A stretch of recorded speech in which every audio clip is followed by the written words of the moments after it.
نحمده ونصلي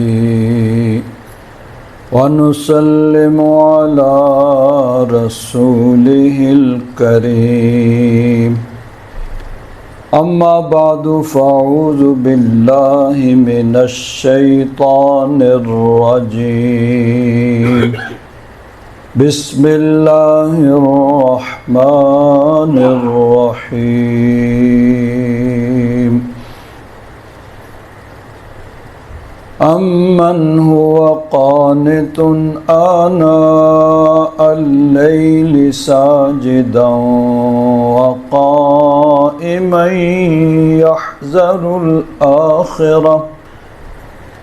يحذر الآخرة ويرجو رحمة ربه قل هل يستوي الذين يعلمون والذين لا يعلمون إنما يتذكر أولو الألباب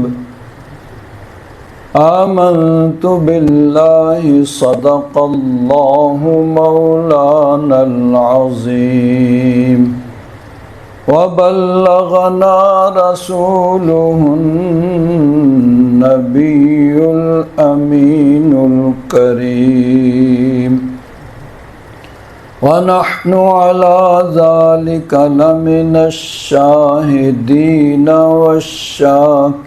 والشاكرين والحمد لله رب العالمين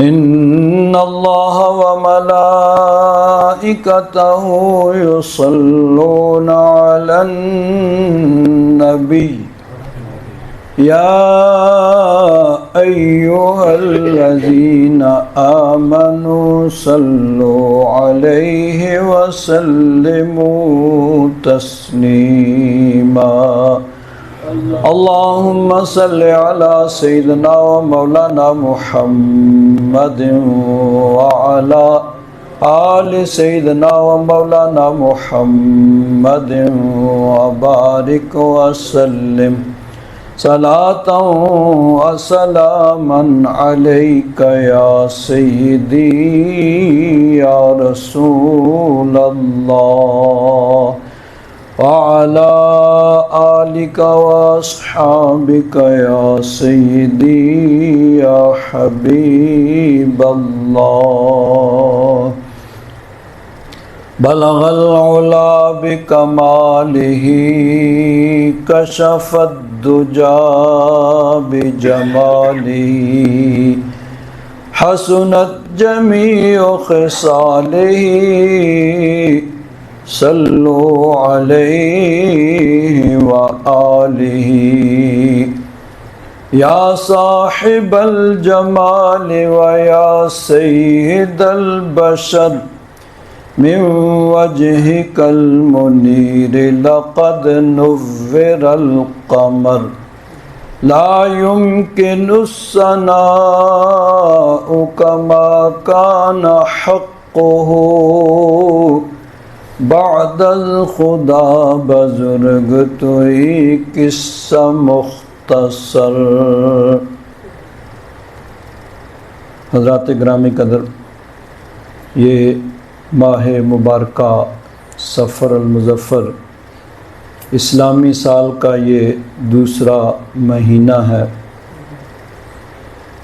اس مہینے کے اندر بہت سے اولیاء کرام کے عرص مبارک ہوتے ہیں۔ خاص طور پر ہمارے بر صغیر کے اندر حضرت داتا گنج بخش علی حجویری رحمۃ اللہ تعالی علیہ کا عرس 3 دن سے لاہور کے اندر ہو رہا ہے۔ اعلیٰ حضرت فاضل بریلوی مولانا شاہ احمد رضا خان آپ کا عرس مبارک بھی اسی ہفتے یعنی 25 صفر کو بریلی شریف میں ہوتا ہے۔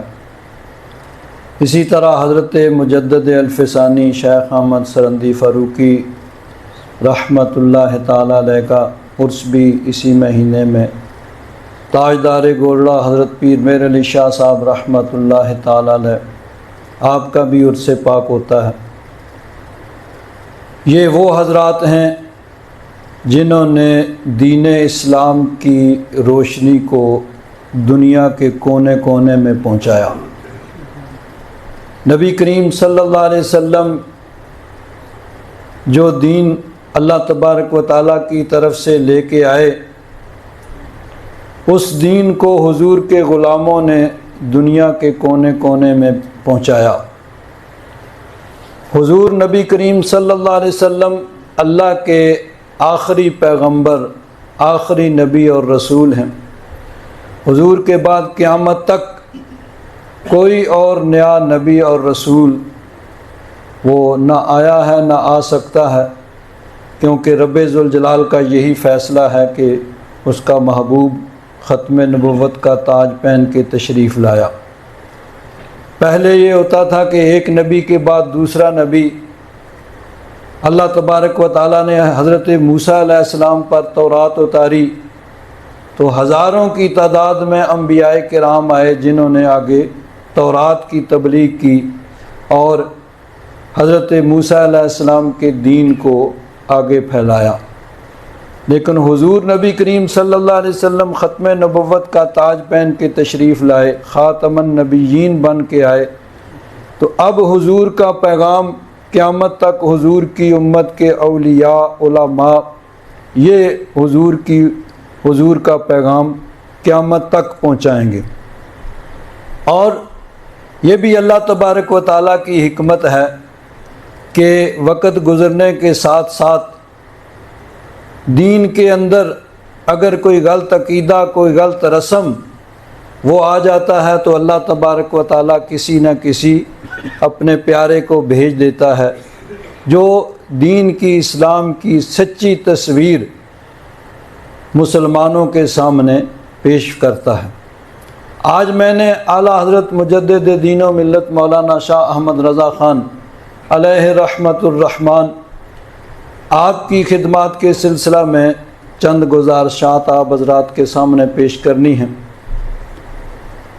اعلیٰ حضرت مجدد دین و ملت آپ نے جب اس دنیا میں آنکھ کھولی تو یہ وہ دور تھا کہ بر صغیر کے اندر 1000 برس تک مسلمان برسر اقتدار رہنے کے بعد اقتدار سے محروم ہو گئے تھے، اقتدار ان سے چھن چکا تھا، اقتدار پہ غیر مسلم انگریز قابض ہو چکے تھے اور وہ مسلمانوں کو دین سے دور کرنے کے لیے مختلف طریقے اور حربے استعمال کر رہے تھے۔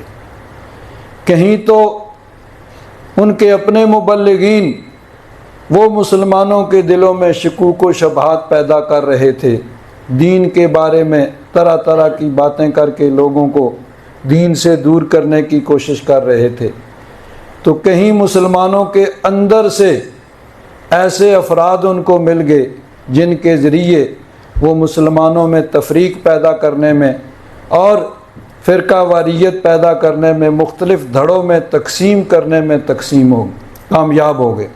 مختلف مسلمانوں کے فرقے اور مختلف جماعتیں بن گئیں۔ اللہ تبارک و تعالیٰ نے اپنے اس بندے کو بھیجا کہ جنہوں نے اصل قرآن و حدیث کے جو عقائد ہیں، نبی کریم صلی اللہ علیہ وسلم نے جن کو بیان کیا، صحابہ کرام رضوان اللہ تعالی علیہم اجمعین نے قرآن و حدیث سے جو سمجھا، صحابہ اور اہل بیت سے آگے پھر پوری امت نے جو کچھ سمجھا، جو عقائد، جو معمولات 1400 سال سے چلے آ رہے ہیں، انہی کو آپ نے اپنی کتابوں کے اندر بیان کیا۔ تو جو صحابہ کرام رضوان اللہ تعالی علیہم اجمعین کے، اہل بیت اطہار کے، اور اس کے بعد تابعین، تبع تابعین، فقہاء، محدثین اور صوفیاء کے جو عقائد تھے انہی کو آپ نے بیان کیا۔ مثال کے طور پر میں ایک بات عرض کرتا ہوں، مثلا دیکھیے سجدہ کے لائق صرف اللہ تبارک و تعالیٰ کی ذات ہے، سجدہ صرف اللہ تبارک و تعالیٰ کو جائز ہے۔ اب سجدہ جو ہے بظاہر تو ایک ہی ہوتا ہے۔ سجدہ کیا ہے؟ لغت میں کہتے ہیں وضع الجبہۃ علی الارض، پیشانی کو زمین پہ رکھنا، یہ لغوی اعتبار سے سجدہ ہے۔ اب پیشانی کو زمین پہ رکھنے کے لیے انسان کو ہاتھوں کو بھی رکھنا پڑے گا اور اسی طرح گھٹنوں کو بھی، پاؤں کو بھی۔ تو یہ چیزیں پھر اس کے لیے ضروری ہوئی صحیح سجدے کے لیے، ہاتھوں کا زمین پہ ہونا، گھٹنوں کا، اور اسی طرح پاؤں کا زمین پہ ہونا۔ تو اصل لغت میں ہے وضع الجبہۃ علی الارض، پیشانی کا زمین پر رکھنا۔ تو شرعاً سجدہ کیا ہے کہ ناک اور پیشانی زمین پہ لگے، دونوں ہاتھ زمین پہ ہوں، دونوں گھٹنے زمین پہ لگیں اور دونوں پاؤں۔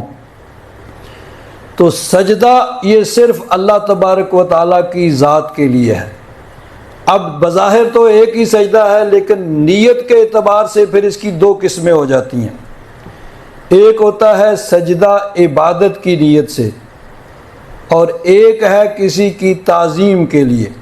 عبادت کی نیت نہیں ہے بلکہ تعظیم کی نیت ہے، لیکن تعظیم کے اور بھی طریقے ہیں، لیکن تعظیم کی نیت سے کسی کے سامنے سجدہ کیا جائے۔ اب عبادت کے لیے تو سجدہ اللہ تبارک و تعالیٰ کی ذات کے ساتھ ہمیشہ سے خاص رہا ہے، نہ کسی اور کی عبادت کبھی جائز ہوئی ہے نہ ہو سکتی ہے۔ حضرت آدم علیہ السلام سے لے کر نبی کریم صلی اللہ علیہ وسلم تک 1,24,000 یا کم و بیش جتنے انبیاء کرام تشریف لائے، ان کی دعوت کا بنیادی نقطہ ہی یہ تھا کہ عبادت کے لائق صرف اللہ تبارک و تعالیٰ ہے۔ لا الہ الا اللہ، کوئی عبادت کے لائق نہیں ہے، کوئی الہ نہیں ہے، کوئی معبود نہیں ہے مگر اللہ تبارک و تعالیٰ۔ تو یہی تمام انبیاء کرام کی تعلیمات کا بنیادی نقطہ تھا، آغاز ہی یہیں سے ہوتا تھا، اللہ تبارک و تعالیٰ کی توحید کے عبادت کے لائق صرف وہ ہے۔ لیکن پہلی شریعتوں میں، بعض شریعتوں میں تعظیم کے لیے دوسروں کو سجدہ بھی کیا جا سکتا تھا۔ جیسے سب سے پہلے تو اللہ تبارک و تعالیٰ نے فرشتوں کو حکم دیا کہ آدم علیہ السلام کی تعظیم کریں، اور تعظیم کس طرح کریں؟ سجدہ کریں۔ اللہ تبارک و تعالیٰ نے ارشاد فرمایا وَإِذْ قُلْنَا لِلْمَلَائِكَةِ اسْجُدُوا لِآدَمَ، ہم نے فرشتوں کو حکم دیا کہ آدم کو سجدہ کرو، ان کی تعظیم کرو۔ تو سب سے پہلے تو اللہ تبارک و تعالیٰ نے فرشتوں کو حکم دیا آدم علیہ السلام کی تعظیم کے لیے، اور تعظیم بھی کس طرح کہ سجدہ تعظیمی کریں۔ شیطان نے انکار کیا، مردود ہوا، فرشتوں نے سجدہ کیا، اللہ تبارک و تعالیٰ کے مزید مقرب ہو گئے۔ بہرحال یہ تعظیمی سجدہ تھا، آدم علیہ السلام کی عبادت نہیں کر رہے تھے، صرف ان کی تعظیم کر رہے تھے۔ اسی طرح حضرت یوسف علیہ السلام، آپ کا واقعہ پوری سورہ یوسف قرآن پاک کے اندر موجود ہے۔ مختصر یہ کہ جب حضرت یوسف علیہ السلام کے پاس آپ کے والدین اور بھائی سارے مصر میں آئے تو حضرت یوسف علیہ السلام نے اپنے والدین کی تعظیم کی۔ وَرَفَعَ أَبَوَيْهِ عَلَى الْعَرْشِ وَخَرُّوا لَهُ سُجَّدًا، حضرت یوسف علیہ السلام نے اپنے والدین کی تعظیم و تکریم کی، ان کو عرش پہ بٹھایا، یعنی تخت پہ بٹھایا۔ تو آپ کے والدین اور سب بھائیوں نے آپ کی تعظیم کی۔ تعظیم کس طرح کی؟ فَخَرُّوا لَهُ سُجَّدًا، کہ سب نے حضرت یوسف علیہ السلام کو سجدہ کیا۔ یہ سجدہ بھی تعظیم کے لیے تھا، عبادت کے لیے نہیں تھا۔ نیت، اصل نیت ہوتی ہے نا، تو ان کی نیت تعظیم کی تھی، عبادت کی نہیں تھی۔ لیکن ہماری شریعت کے اندر اللہ تبارک و تعالیٰ کے علاوہ کسی اور کو سجدہ تعظیم کی نیت سے بھی جائز نہیں، اس کو منع فرما دیا گیا۔ جو پہلی شریعتوں میں جائز تھا، نبی کریم صلی اللہ علیہ وسلم کی شریعت میں سجدہ تعظیمی کو بھی منع کر دیا گیا کہ سجدہ عبادت تو کبھی بھی جائز نہیں تھا، اب سجدہ تعظیمی بھی منع کر دیا گیا کہ کسی کی تعظیم کے لیے بھی سجدہ نہیں کر سکتے، سجدہ صرف اللہ تبارک و تعالیٰ کی ذات کے لیے۔ لیکن فرق اب بھی ہے کہ اگر کوئی عبادت کی نیت سے کسی دوسرے کو سجدہ کرتا ہے تو وہ کافر ہے، وہ دائرہ اسلام سے خارج ہوگا، کیونکہ اللہ تعالیٰ کے علاوہ کسی اور کی عبادت جائز نہیں۔ لیکن اگر کسی کی تعظیم کے لیے سجدہ کرتا ہے، اس کی نیت صرف تعظیم کی ہے، تو یہ حرام ہے اور سخت گناہ ہے۔ لیکن جب تعظیم کی نیت عبادت کی نیت ہے تو کافر نہیں ہوگا، کیونکہ یہ سجدہ تعظیمی ہے، اور تعظیم کے لیے باقی طریقے تو جائز ہیں لیکن سجدہ جائز نہیں ہے، وہ سخت گناہ گار ہوگا۔ اعلیٰ حضرت فاضل بریلوی رضی اللہ تعالیٰ عنہ نے اپنی تعلیمات، کیونکہ اس دور میں افراط و تفریط بہت تھا، ایک طرف تو کچھ ایسے لوگ تھے جو یہ جو قرآن پاک میں سے میں نے مثالیں بیان کی کہ فرشتوں نے آدم علیہ السلام کو سجدہ کیا، اور یوسف علیہ السلام کے والدین اور بھائیوں نے یوسف علیہ السلام کو سجدہ کیا، اس طرح کی مثالیں پیش کر کے وہ انسانوں کی تعظیم کے لیے بھی سجدے کو جائز قرار دیتے تھے، ایسے لوگ بھی تھے۔ اور دوسری طرف ایسے لوگ بھی پیدا ہو گئے تھے جو مطلقاً تعظیم کا ہی انکار کرتے تھے کہ نہیں، اللہ تبارک و تعالیٰ کے کسی بندے کی اگر تعظیم بھی کریں تو وہ بھی شرک ہوگا۔ تو اعلیٰ حضرت فاضل بریلوی رضی اللہ تعالیٰ عنہ نے دونوں کے درمیان جو اصل قرآن و حدیث کی روح ہے، جو 1400 سال سے مسلمانوں کا عقیدہ اور نظریہ چلا آ رہا ہے، اس کی وضاحت فرمائی کہ پہلی شریعتوں میں تعظیمی سجدہ جائز تھا، لیکن ہماری شریعت میں یہ منع ہے، اور مطلقاً تعظیم جو باقی تعظیم کے طریقے ہیں جو اللہ تبارک و تعالیٰ نے جس کی اجازت دی ہے، اس طریقے سے نبی کریم صلی اللہ علیہ وسلم کی تعظیم جس طرح صحابہ کرام نے کی، اور اسی طرح باقی جو بھی قابل تعظیم ہیں ان کی تعظیم اس طریقے سے کی جائے گی جو شریعت میں جائز ہوگا۔ تو غیر اللہ کے سجدے کے متعلق آپ نے فرمایا کہ جان لو کہ سجدہ صرف اللہ تبارک و تعالیٰ کی ذات کے لیے ہے، کسی اور کو نہیں۔ اور سجدہ تعظیمی بھی فرمایا کہ یہ حرام اور گناہ کبیرہ ہے، اور اگر عبادت کی نیت سے کیا جائے گا تو کافر۔ اسی طرح اعلیٰ حضرت فاضل بریلوی رضی اللہ تعالیٰ عنہ آپ فرماتے ہیں کہ جب نبی کریم صلی اللہ علیہ وسلم کی بارگاہ میں حاضری ہو، آج تو وہاں ٹھیک ہے ایسا انتظام ہے کہ ویسے ہی وہاں تک آدمی پہنچ نہیں سکتا، شرطیں ہیں، متوع ہیں، آگے دیواریں کھڑی ہیں، آدمی دیوار کو جالی کو ہاتھ نہیں لگا سکتا، لیکن اعلیٰ حضرت فرماتے ہیں کہ نہیں، ادب کا تقاضا یہ ہے کہ ہم وہاں دیوار کو جالی شریف کو ہاتھ نہ لگائیں۔ اور وجہ کیا ہے؟ فرماتے ہیں کہ ہمارے ہاتھ اس قابل کہاں کہ اس آستان کو چھو سکیں، ہم اس قابل نہیں ہیں کہ اس آستانے کو چھو سکیں۔ ناجائز اور حرام نہیں ہے ہاتھ لگانا تعظیم، لیکن فرماتے ہیں کہ ہم تو اس قابل ہی نہیں ہے کہ ہمارے ہاتھ اس آستان کو لگیں۔ تو فرماتے ہیں کسی بھی مزار پہ جب جائیں تو مزار کو چومنا جو ہے، اب اس میں کوئی شرک نہیں ہے، گناہ نہیں ہے، منع نہیں ہے، لیکن آپ فرماتے ہیں کہ نہیں، ادب کا تقاضا اور احتیاط اسی میں ہے کہ آدمی نہ مزار کو قبر کو ہاتھ لگائے نہ چومے، بس 4 ہاتھ دور کھڑا ہو کے وہاں فاتحہ شریف پڑھے۔ یہ دیکھیے یہ اعلیٰ حضرت فاضل بریلوی رضی اللہ تعالیٰ عنہ کی تعلیمات ہیں کہ کسی بھی مزار پہ جب جائیں تو دور کھڑے ہو کے فاتحہ شریف پڑھیں، نہ تو چومیں نہ ہاتھ لگائیں۔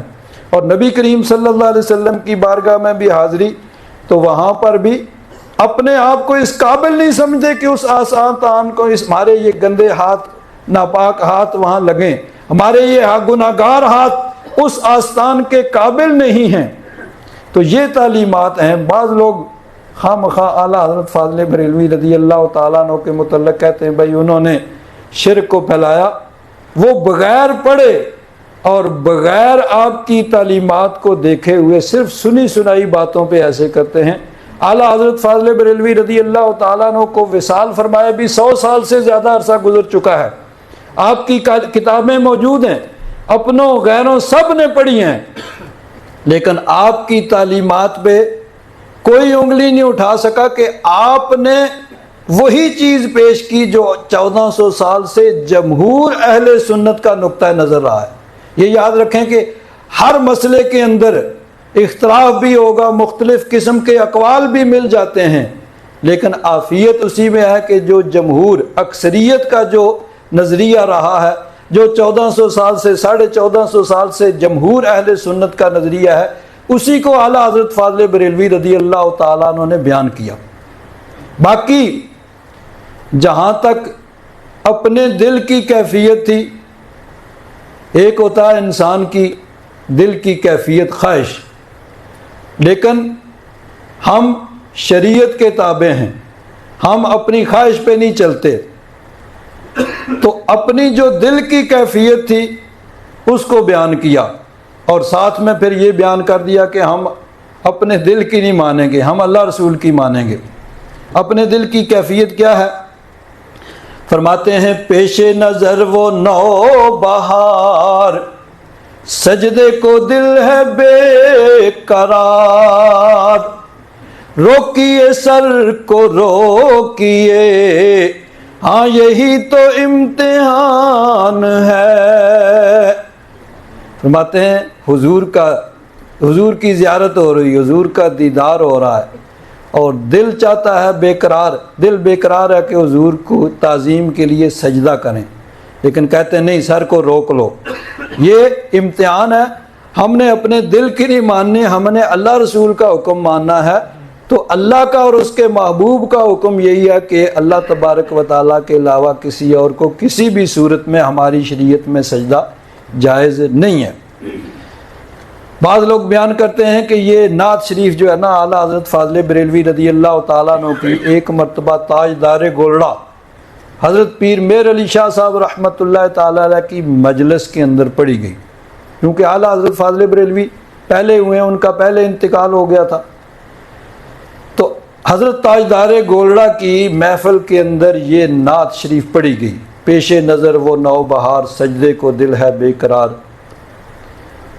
تو حضرت تاجدار گولڑا حضرت پیر میر علی شاہ صاحب رحمۃ اللہ تعالی علیہ فرمانے لگے کہ معلوم ہوتا ہے کہ مولانا صاحب مولانا احمد رضا یہ حضوری والے بزرگ تھے، یعنی حضور کی بارگاہ کے اندر ان کو حاضری حاصل تھی اور حضور کا وہ دیدار کرتے تھے، اسی لیے کہہ رہے ہیں کہ پیش نظر وہ نو بہار، سجدے کو دل ہے بے قرار، کہ حضور کی زیارت ہو رہی ہے، دل چاہتا ہے کہ سجدہ کرے، لیکن روکیے سر کو روکیے، ہاں یہی تو امتحان ہے۔ اصل میں وہ فارسی میں کہتے ہیں ولی را ولی می شناسد، کہ ولی کو ولی ہی پہچان سکتا ہے، چونکہ حضرت تاجدار گولڑا خود بھی حضوری والے بزرگ تھے، خود بھی ان کو نبی کریم صلی اللہ علیہ وسلم کی زیارت ہوتی تھی، حضور کا دیدار ہوتا تھا، تو اس لیے وہ کہتے ہیں کہ یہ کیفیت جو بیان کر رہے ہیں یہ حضوری والوں کی ہوتی ہے۔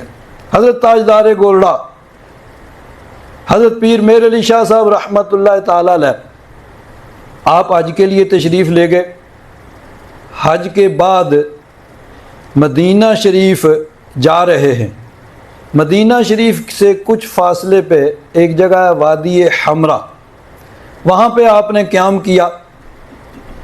تو دن کو اس زمانے میں چونکہ پیدل سفر ہوتا تھا اونٹوں پر، تو تھکے ہوئے تھے، عشاء کی نماز پڑھی تو سوچا سفر ہے، سفر کی حالت میں اگر صرف فرائض واجبات ادا کر لیے جائیں تو وہی کافی ہوتے ہیں، اور شرعی طور پر مسئلہ یہی ہے کہ سفر کے اندر جو نوافل بلکہ سنت جو ہیں ان کی بھی وہ حیثیت نہیں ہوتی جو حضر میں قیام کی حالت میں ہوتی ہے۔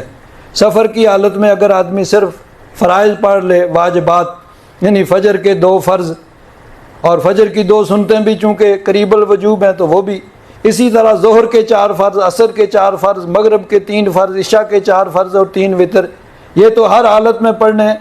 تو اگر سفر میں ایسی کیفیت ہو یہ پڑھ لیے تو یہ کافی ہیں۔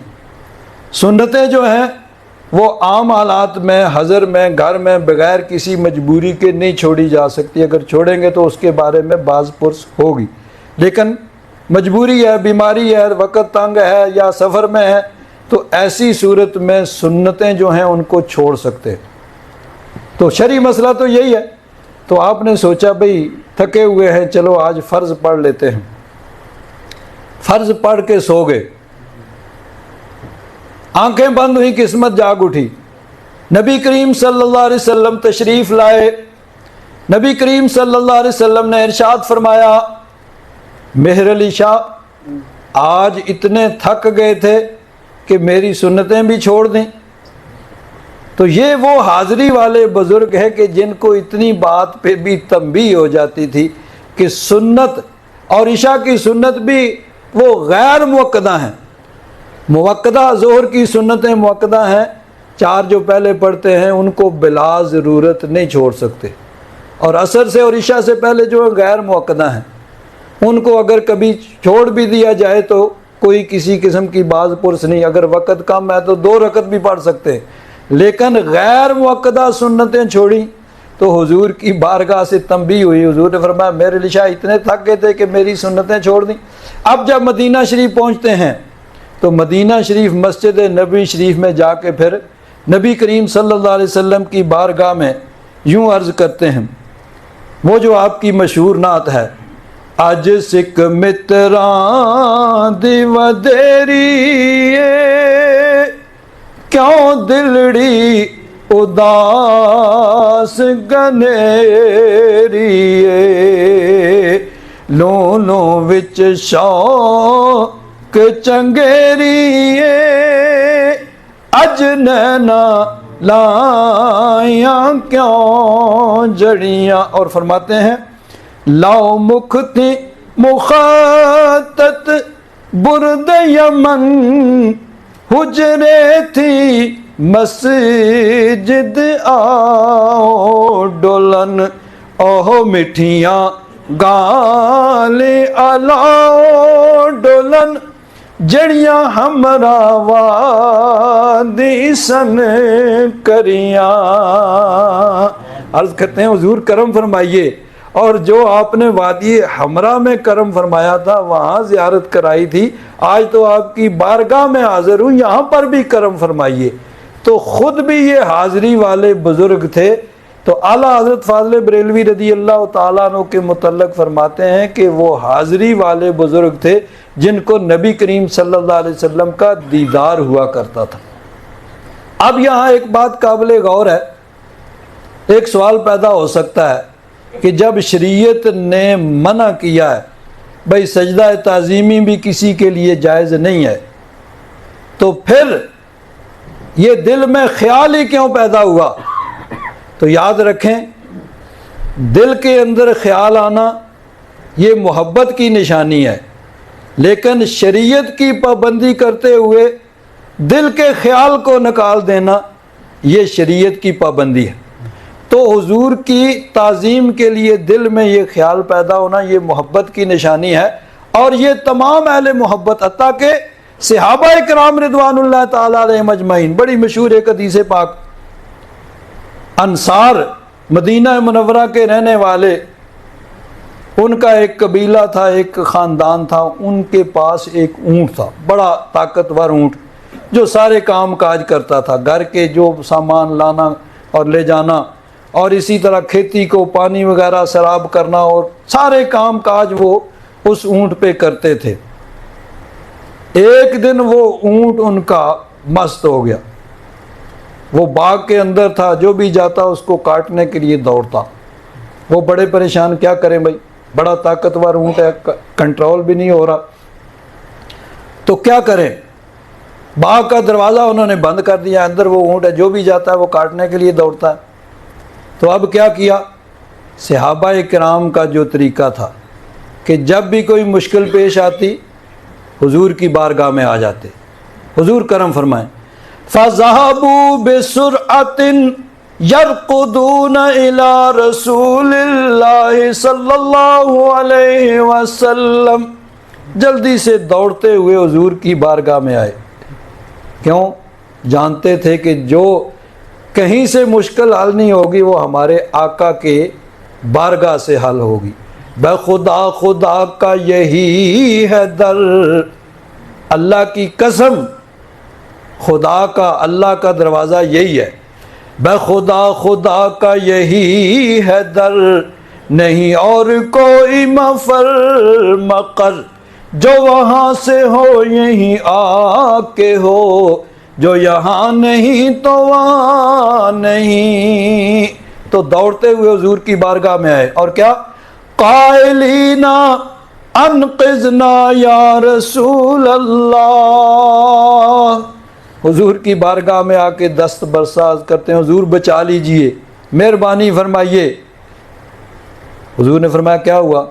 عرض کیا حضور ہمارا اونٹ ہے، بڑا طاقتور ہے، گھر کے سارے کام کاج سارا ہمارا جتنا سسٹم تھا اسی پہ چل رہا تھا، اور وہ ہو گیا ہے دیوانہ، مست ہو گیا ہے، باغ کے اندر ہے، جو جاتا ہے اس کو کاٹنے کے لیے دوڑتا ہے. حضور نے فرمایا چلو چلتے ہیں. حضور تشریف لے کے باغ کا دروازہ بند ہے، فرمایا کھولو. کہنے لگے حضور وہ تکلیف پہنچائے گا، فرمایا کھولو. دروازہ کھولا، حضور اندر تشریف لے گئے. وہ جو پہلے کاٹنے کے لیے دوڑتا تھا اب وہ نرم پڑ گیا اور چلتا ہوا حضور کی بارگاہ میں آ گیا. اور وَسَجَدَ الْجَمَلُ الْحَائِجُ بَيْنَ يَدَيْ رَسُولِ اللَّهِ. حضور کی بارگاہ میں آ کے حضور کے قدموں میں سجدے میں سر رکھ دیا. حضور کی تعظیم بجا لایا، کس طرح کہ سر حضور کے قدموں میں رکھ دیا، سجدہ کر رہا ہے. حدیث میں سے ابھی جو ہے راوی وہ کہتے ہیں سجد الجمل، اس اونٹ نے سجدہ کیا حضور کے سامنے. حضور نے شفقت فرمائی، فرمایا کہ یہ شکایت کر رہا ہے کہ تم اس سے کام بہت زیادہ لیتے اور اس کو چارہ کم ڈالتے، اس کو چارہ پورا دیا کرو اور کام اس کی جتنی یہ کر سکتا ہے آسانی سے اتنا اس سے کام لیا کرو. اب کیا ہوا؟ فقال الناس بتعجب یا رسول اللہ ان الحیوان یسجد لک وهو لا یفهم ولا یعقل. حضور یہ ایک حیوان ہے، جانور ہے جو نہ کچھ سمجھتا ہے نہ عقل رکھتا ہے، تو یہ آپ کو سجدہ کر رہا ہے. وَنَحْنُ أَعْقَلُ مِنْهُ وَلَا نَسْجُدُ لَكَ فَأَوْلَىٰ أَن نَسْجُدَ لَكَ يَا نَبِيَّ اللَّهِ. صحابہ کرام عرض کرتے ہیں یا رسول اللہ یہ جانور حیوان آپ کو سجدہ کر رہا ہے، یہ تو ہم تو عقل مند ہیں، اللہ تعالیٰ نے عقل کی دولت دی ہے، ہم سجدہ نہیں کرتے، زیادہ لائق یہ ہے کہ ہم آپ کو سجدہ کریں. تو صحابہ کرام نے حضور کی بارگاہ میں عرض کیا کہ حضور ہمیں اجازت دیجئے کہ ہم آپ کو سجدہ کریں. تو معلوم ہوا کہ دل کے اندر یہ خیال پیدا ہونا یہ صرف اعلیٰ حضرت فاضل بریلوی نہیں، صحابہ کرام کے بھی دلوں کی یہی کیفیت تھی. اب کوئی کہہ سکتا ہے کہ ممکن ہے کہ پہلے سے سجدہ تعظیمی ممنوع نہ ہو، تو اگر پہلے سے ممنوع نہ ہوتا تو اصل تو اشیاء میں اباحت ہی ہے نا، کہ جب تک کسی شے سے منع نہ کیا جائے وہ جائز ہوتی ہے، تو پھر تو ان کو پوچھنے کی ضرورت ہی نہیں تھی نا. وہ سجدے میں وہ کہتے جانور سجدہ کر رہا ہے تو ہم بھی سجدہ کرتے. نہیں، پہلے منع تھا اور ان کو معلوم تھا منع ہے، اور اس لیے عرض کر رہے ہیں کہ اللہ تعالیٰ نے ان کو اختیار دیا ہے، چاہے تو ہمیں اجازت دے دیں کہ ہم ان کی تعظیم کے لیے سجدہ کریں. لیکن حضور نے فرمایا لا یسجد الانسان لانسان ابدا الا للہ عز وجل، کہ اب میری شریعت کے اندر جو قیامت تک سجدہ صرف اللہ تبارک و تعالیٰ کے لیے، کسی اور کو سجدہ عبادت کے لیے تو پہلے بھی جائز نہیں تھا، تعظیم کے لیے بھی میری شریعت میں جائز نہیں ہے. لیکن صحابہ کرام کے دلوں کی کیفیت بھی وہی تھی جو اعلیٰ حضرت فاضل بریلوی رضی اللہ تعالیٰ عنہ خود بیان فرما رہے ہیں. تو آپ نے وہی عقائد، وہی نظریات وہی معمولات بیان کیے جو صحابہ کرام کے تھے، اہل بیت اطہار کے تھے، اور پھر صحابہ و اہل بیت سے آگے تابعین، تبع تابعین، ائمہ مجتہدین نے بیان کیے۔ 1400 سال سے جو آج تک مسلمانوں کے عقائد و نظریات ہیں، الحمدللہ ثم الحمدللہ اہل سنت و جماعت کے وہی عقائد اور نظریات ہیں۔ اللہ تبارک و تعالی ہم سب کو اسی پہ استقامت نصیب فرمائے۔ وآخر دعوانا الحمدللہ۔